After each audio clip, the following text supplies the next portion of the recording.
नमस्कार। हम लोग इसके पहले के वीडियो में प्योर टोन ऑडियोमेट्री के बारे में चर्चा कर रहे थे और तो ये बेसिक असेसमेंट है। खासकर ये सब्जेक्टिव असेसमेंट में आता है और 2 साल के उम्र के बाद ही हम इस ऑडियोमेट्री से हम टेस्ट कर सकते हैं। तो ये जो अभी जैसा कि बताया air conduction, bone conduction assessment करते हैं। और एयर कंडक्शन से क्या होता है कि हमारा कान के इसके पहले बताए थे external ear, middle ear, inner ear, उसके बाद सेंट्रल ऑडिटरी सिस्टम होता है, अप टू ऑडिटरी कॉर्टेक्स तक साउंड जाता है। तो air conduction that is earphone हम जब पीना पर लगाते हैं तो ध्वनि का संचालन आपको एक्सटर्नल ईयर में दैट इज ऑडिटरी कैनाल हुआ, उसके बाद आपके मिडिल ईयर होते हुए इनर ईयर में, इनर ईयर से आपका chemical energy mechanical chemical convert हो जाता है इलेक्ट्रिकल में और नर्व के द्वारा ब्रेन में जाता है।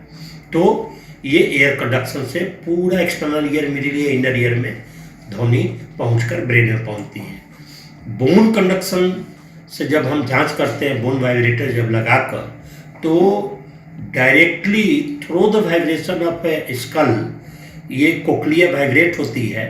अब वाइब्रेशन से उसमें मैकेनिकल एनर्जी वो मूवमेंट होता है, मूवमेंट से केमिकल रिएक्शन होता है, उसके बाद इलेक्ट्रिसिटी उत्पन्न होती है और इम्पल्स के फॉर्म में एर्थ नर्व होते हुए ऑडिटरी कॉर्टेक्स तक जाती है।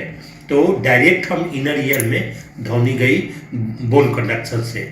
तो यही आधार मानकर air conduction and bone conduction ये हमें मदद करता है टाइप ऑफ हियरिंग लॉस जानने के लिए प्योर टोन ऑडियोमेट्री से।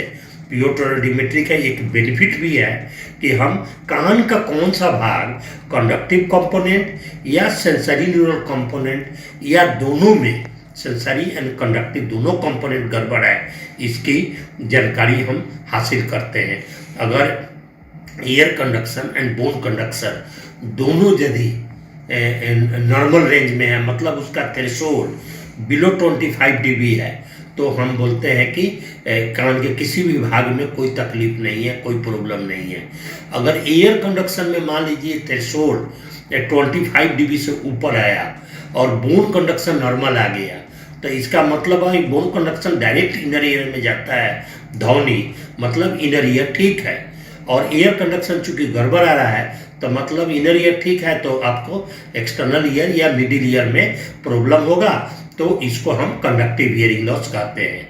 अगर एयर कंडक्शन भी गड़बड़ है और बोन कंडक्शन भी थ्रेशोल्ड में गड़बड़ी है, 25 dB के ऊपर है और दोनों इक्वल गड़बड़ है, इसका मतलब बोन कंडक्शन से मान लीजिए गड़बड़ है तो इनर ईयर प्रॉब्लम है, उतना ही गड़बड़ है एयर कंडक्शन से, मतलब कि इनर ईयर के कारण ही गड़बड़ी है, मतलब एक्सटर्नल ईयर, मिडिल ईयर बिल्कुल ठीक है और ये इनर ईयर में मतलब वो सेंसरी न्यूरल हियरिंग लॉस है।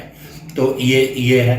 अगर दो एयर कंडक्शन भी गड़बड़, बोन कंडक्शन भी गड़बड़ और दोनों में डिफरेंस ज़्यादा है, मोर देन 10 dB है, तो उसको हम कहेंगे कि आपको एक्सटर्नल ईयर, मिडिल ईयर और इनर ईयर दोनों सिस्टम में, कंडक्टिव कंपोनेंट में और सेंसरी न्यूरल कंपोनेंट दोनों में गड़बड़ी है। तो इस तरह के एयर कंडक्शन में हम बोन कंडक्शन में हम टेस्ट करके और टाइप ऑफ हियरिंग लॉस भी प्राप्त करते हैं। उसके बाद degree of pure tone audiometry में हम जो एयर कंडक्शन थ्रेशोल्ड निकालते हैं 1500, 2000, एयर कंडक्शन वाला जो थ्रेशोल्ड होता है वो एवरेज निकालकर आगे बताया था मैंने डिग्री ऑफ हियरिंग लॉस या प्योर टोन एवरेज।